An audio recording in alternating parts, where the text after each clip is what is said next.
नमस्कार विद्यार्थी मित्रांनो, काल आपण इन्स्क्राइब अँगल थेरम पाहिलं, आंतरलिखित कोनाचे प्रमेय पाहिलं. ते परत आपण थोडक्यात समजून घेऊया. मी थेरम तुम्हाला घरी लिहायला सांगितलं होतं, तुम्ही लिहिलं असेल गृहीत धरूया. परत एकदा रिवाइज करतो, थोडक्यात लक्ष द्या.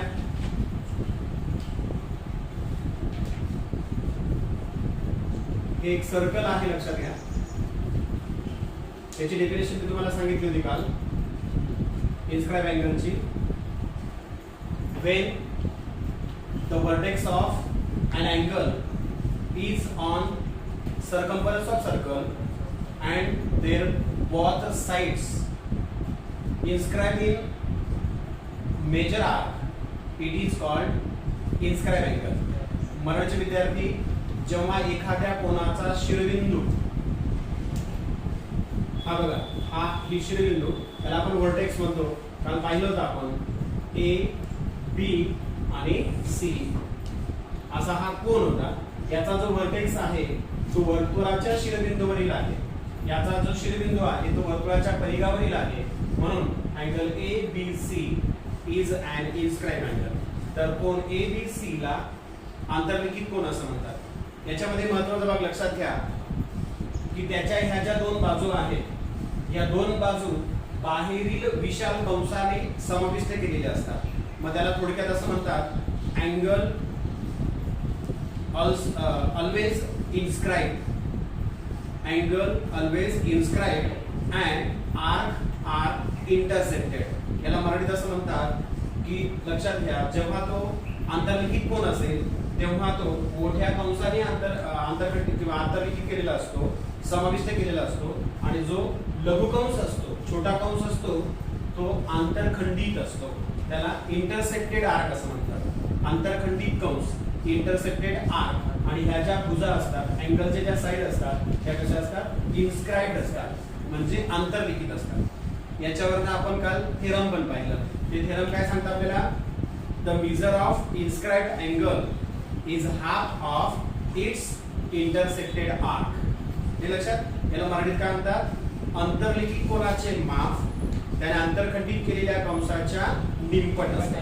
फॉर एक्झाम्पल, याच्यामध्ये आंतरलिखित कोन कोणता आहे? Angle A B C. हा बघा, हा ए बी सी. याचं जर तुम्हाला मेजर लिहायचं असेल तर measure of angle A B C is equal to half of 1/2 half of measure of arc काय असेल? A X C.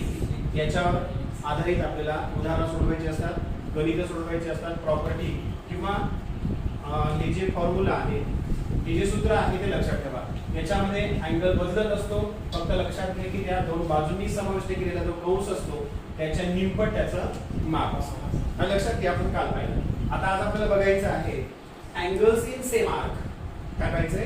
Angles in same arc. मला वाटतं ते सुद्धा आपण काल पाहिलं होतं. याचा अर्थ असा होतो की जर एकाच कंसामध्ये समाविष्ट असलेले कोन असतील, एकाच कंसामध्ये समाविष्ट असलेले कोन असतील, एकाच कंसामध्ये इन्स्क्राइब अँगल असतील, तर ते एकरूप असतात. फॉर एक्झाम्पल, हा पहिला अँगल घेतला मी, दुसरा अँगल बघा, हा बघा, याला नाव दिलं A D C. A D C. विचारात घ्या, अँगल ए बी सी बघा, ए बी सी, त्याने ए एक्स सी कंस आंतरखंडित होतो, बरोबर. परत एकदा सांगतो, अँगल किंवा कोन ए बी सी हा कंस ए एक्स सी आंतरखंडित करतो, इंटरसेक्टेड करतो. परत दुसरा कोन बघा, ए डी सी. दिसला? अँगल ए डी सी हा देखील आंतरलिखित आहे, इन्स्क्राइब्ड आहे, कारण त्याचा व्हर्टेक्स वर्तुळाच्या शिरोबिंदूवर आहे, इथे लक्षात, किंवा वर्तुळाच्या परिघावर आहे त्याचा शिरोबिंदू. म्हणून angle A D C inscribed angle आहे आणि त्याने ए एक्स सी तोच कंस आंतरखंडित केलेला आहे. मग लक्षात ठेवायचं, जेव्हा दोन किंवा त्यापेक्षा अधिक कोन एकच कंस आंतरखंडित करत असतील तेव्हा ते एकरूप असतात. याच्या दुसऱ्या भाषेत सांगतो, जेव्हा दोन किंवा त्यापेक्षा अधिक कोन एकाच कंसात आंतरलिखित असतील, उदाहरणार्थ जर तुम्ही एबीसी हा अँगल घेतला, एबीसी हा कोन घेतला, तर त्याला ABC या कंसाने अंतर्लिखित केलेला आहे. पुन्हा दुसरा बघूया आपण. ABC हा अंतर्लिखित आहे आणि त्याने देखील ABC या कंसाने त्याला देखील अंतर्लिखित केलेला आहे. म्हणजे याचा अर्थ असा की जेव्हा दोन किंवा त्यापेक्षा अधिक कोन एकच कंस अंतर्खंडित करत असतील तेव्हा ते एकरूप असतात. म्हणून आपण असं म्हणू शकतो angle ABC congruent angle ADC. हे जर तुम्हाला सविस्तर पाहायचं असेल, सविस्तर समजून घ्यायचं असेल तर कसं बघा, ही प्रॉपर्टी आपली कंप्लीट झाली. ही आपण आता सिद्ध करून बघूया. तर आपण असं म्हणू शकतो की ABC हा अंतर्लिखित आहे आणि त्याने AC अंतर्खंडित केलेला आहे. बाय प्रॉपर्टी म्हणूया आपण. मग बाय प्रॉपर्टी फक्त समजून घेण्यासाठी लिहायचं नाहीये, पुस्तकात दिलेले आहे आणि तुम्ही लिहिलं ते. मग आपण असं म्हणू शकतो measure of angle ABC is equal to 1/2 measure of R काय AXC. समजलं तुम्हाला? याला इक्वेशन 1 द्या. अंतर्लिखित कोनाचं माप त्याने अंतर्खंडित केलेल्या कंसाच्या मापाच्या निमपट असते. Measure of inscribe angle is half of its intersected arc. समीकरण 1 नाव दिलं. त्यानंतर दुसरा कोन घेऊया आपण. Measure of angle ADC is equal to 1/2 measure of arc AXC. Equation number 2. समजलं? हे दोन कोन आहेत, दोघांनी सेम आर्क इंटरसेक्टेड केलेला आहे. दोघं कोनांनी समान किंवा सारखाच कंस अंतर्खंडित केलेला आहे. इक्वेशन 1 and 2 काय म्हणणार? फ्रॉम इक्वेशन 1 and 2 मराठी विद्यार्थी म्हणतील समीकरण 1 आणि 2 वरून इक्वेशन 1 इक्वेशन 2 या दोघांची राईट साइड सेम आहे. इथे लक्षात, दोघांची उजवी बाजू समान आहे म्हणून त्यांची लेफ्ट साइड समान असेल. Measure of angle ABC is equal to measure of angle ADC. हे प्रूव्ह होतं. समजलं? म्हणून प्रॉपर्टी आपल्याला काय सांगते, एका कंसात कितीही कोन अंतर्लिखित असतील तर ते एकरूप असतात, किंवा एकापेक्षा जास्त कोनांनी एकच कंस अंतर्खंडित केलेला असेल तर ते एकरूप असतात. याच्यावर आधारित आपल्याला गणित सोडवायचे असतात. येते लक्षात? आता पुढे बघूया. आपल्याला आज आपल्याला नवीन टॉपिक बघायचा. हे कालचं झालेलं होतं. आजचा नवीन टॉपिक आहे तो म्हणजे inscribed angle in semi circle. Inscribed angle in semi circle heading लिहून देतो. Inscribed angle in semi circle. Marathi विद्यार्थी याला म्हणतात अर्धवर्तुळातील अंतर्लिखित कोन. काय म्हणतात? अर्धवर्तुळातील अंतर्लिखित कोन आहे का बघा पुस्तकात. किती नंबर पेज? पेज नंबर 68 का? हो. सगळ्यांनी पेज नंबर 68 बघायचं. तिथे हेडिंग असेल inscribe angle in semi circle. Marathi विद्यार्थ्यांना हेडिंग असेल अर्धवर्तुळातील अंतर्लिखित कोन. आता सेमी सर्कल म्हणजे काय तुम्हाला सगळ्यांना माहिती आहे. सेमी सर्कल म्हणजे काय? जेव्हा वर्तुळात व्यास दिलेला असेल, आलं लक्षात? जेव्हा डायमीटर दिलेला असेल तेव्हा तो वर्तुळाचे समान दोन भाग करतो. बरोबर? म्हणजे तो अर्धा अर्धा विभागतो. मग आपल्याला इथे डायमीटर मिळतो म्हणजे व्यास मिळतो. मग व्यासामुळे वर्तुळाचे दोन समान भाग होतात. त्याला आपण अनुक्रमे सेमी सर्कल असं म्हणतो. त्याला आपण अर्धवर्तुळ असे म्हणतो. मग अर्धवर्तुळातील अंतर्लिखित कोन हा बघा, हा बघा अर्धवर्तुळामध्ये अंतर्लिखित केलेला कोन आहे. याला नाव दिलं मी PQR. आता याची प्रॉपर्टी काय सांगते पुस्तकात दिलेली आहे ती लक्ष द्या. Measure of inscribed angle in semi circle is 90 degree. मराठीत सांगतो अर्धवर्तुळातील अंतर्लिखित कोनाचे माप 90 अंश असते. याला दुसऱ्या भाषेत आपल्याला असं म्हणता येईल angle inscribed in semi circle is a right angle. Angle inscribed in semi circle is a right angle. मराठीचे विद्यार्थी अर्धवर्तुळातील अंतर्लिखित कोन काटकोन असतो. महत्वाची प्रॉपर्टी आहे. याच्यावर आपल्याला गणितही सोडवायला लागतात आणि थेरम सुद्धा कम्प्लीट करायला लागतं, प्रॉपर्टी कम्प्लीट करायला लागते. आता बघा या ठिकाणी पी क्यू आर अर्धवर्तुळात असल्या कारणाने याचं माप 90 डिग्री असतं. म्हणून या ठिकाणी आपल्याला बाय प्रॉपर्टी म्हणता येईल measure of angle P Q R equal to 90 degree, कारण तो अर्धवर्तुळातील अंतर्लिखित कोन आहे. दुसऱ्या भाषेत जर गेलो तर आपण पहिलं प्रमेय पाहिलं आपण अंतर्लिखित कोनाचा प्रमेय.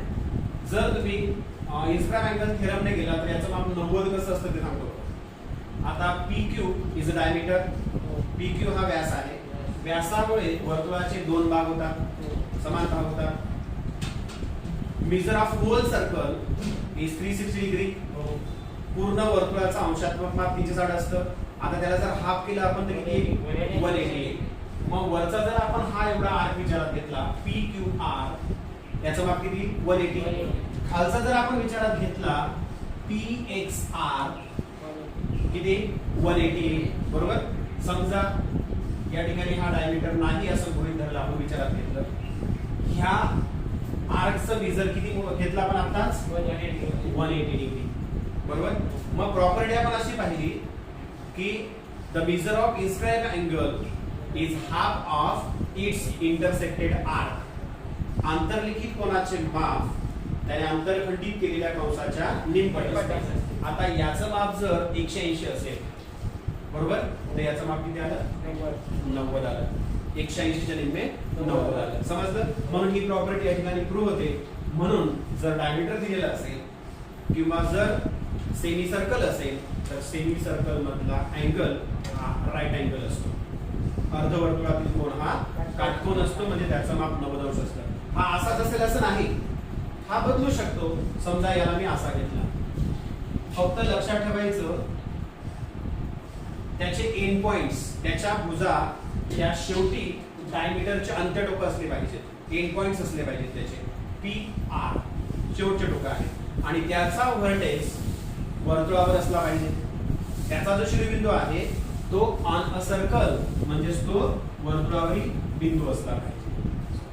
क्यू दिला गेला इथे एस नाव. तो तुमच्या लक्षात आलं असेल measure of angle P S R is 90 degree. Right angle means 90 degree. याचं माप देखील 90 अंश असतं. मग हा असाच असेल असा आहे का नाही, तो असा देखील बदलेल. असा आणि असा जोडला. फक्त लक्षात ठेवा की त्याचा व्हर्टेक्स हा सर्कम्फरन्स वर आला पाहिजे. कुठे आला पाहिजे वर्तुळाच्या परिघावर असला पाहिजे. तेव्हा तो इन्स्क्राइब होतो, तेव्हा तो अंतर्लिखित होतो. समजलं. हा वरती असा असेल असं नाही, तो असा देखील असू शकतो.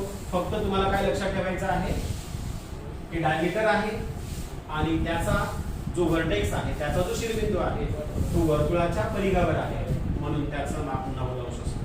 म्हणून प्रॉपर्टी लक्षात आली असेल तुमच्या. अर्धवर्तुळातील कोन काटकोन असतो. हा लक्षात. Angle inscribing semi circle is right angle. Okay. ही प्रॉपर्टी देखील समजली. पुस्तकामधून ती प्रॉपर्टी लिहून घ्यायची तुम्ही. हा लक्षात. पुस्तकामध्ये दिलेली आहे, पुस्तकानुसार ती लिहून टाका. आता पुढचा महत्त्वाचा भाग बघायचा आपल्याला. पुढचा महत्त्वाचा भाग आहे सायक्लिक क्वाड्रिलेटरल. काय आहे सायक्लिक क्वाड्रिलेटरल.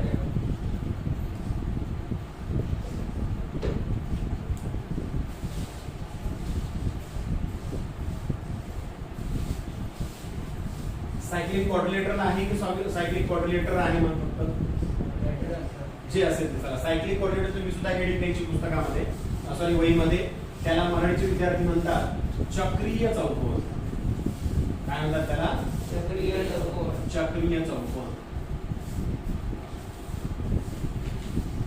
चक्रीय चौकोनाची व्याख्या सांगतो. All vertices of quadrilateral, all vertices of quadrilateral is on a circle, is on a circle किंवा are on a circle, it is called cyclic quadrilateral.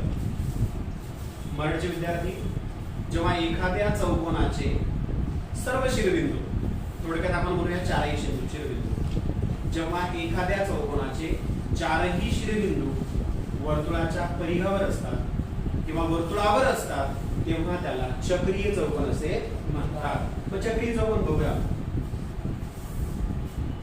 एक सर्कल आहे लक्षात, त्याला सेंटर पॉइंट घेतला नाही घेतला तरी चालेल, आपण फक्त प्रॉपर्टी बघतो आहोत, आपण गुणधर्म पाहतो आहोत. सायक्लिक कोऑर्डिनेट काय सांगितलं आहे, ऑल व्हर्टेक्स किंवा all vertices of a quadrilateral, चौकोनाचे सर्व शिरोबिंदू. चौकोनाला 4 शिरोबिंदू असतात. शिरोबिंदू म्हणजे काय तुम्हाला समजलं, व्हर्टेक्स म्हणजे काय समजलं. कोणाला म्हणायचं व्हर्टेक्स, ज्या ठिकाणी अँगल फॉर्म होतो, ज्या ठिकाणी कोन तयार होतो त्याला व्हर्टेक्स असं म्हणतात, बरोबर. मग आता या ठिकाणी तुम्हाला एक चौकोन दिसतो आहे, त्याला नाव दिलं समजा मी ए बी आणि सी डी. जर तुम्ही याचे 4ही व्हर्टेक्स पाहिले, 4ही शिरोबिंदू पाहिले तर ते वर्तुळावरील बिंदू दिसतात. हे लक्षात.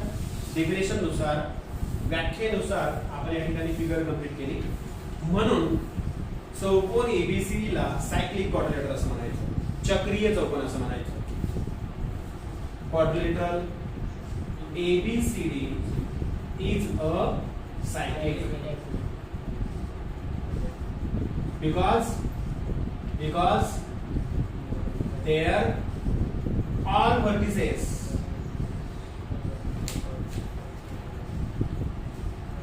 on the circle, त्याचे सर्व शिरोबिंदू, their all vertices are on the circle, त्याचे सर्व शिरोबिंदू किंवा 4ही शिरोबिंदू वर्तुळाच्या परिघावर आहेत. म्हणून चौकोन ABCD हा चक्रीय चौकोन आहे. समजलं. चक्रीय चौकोनाची व्याख्या समजली. या ठिकाणी एक थोडासा अपवाद पण आहे. 4 शिरोबिंदूंपैकी कोणतेही 3 शिरोबिंदू जर वर्तुळाच्या परिघावर असतील त्या ठिकाणी देखील चक्रीय चौकोनाचा नियम लागू होतो. ते आपण गणित पाहताना बघूया.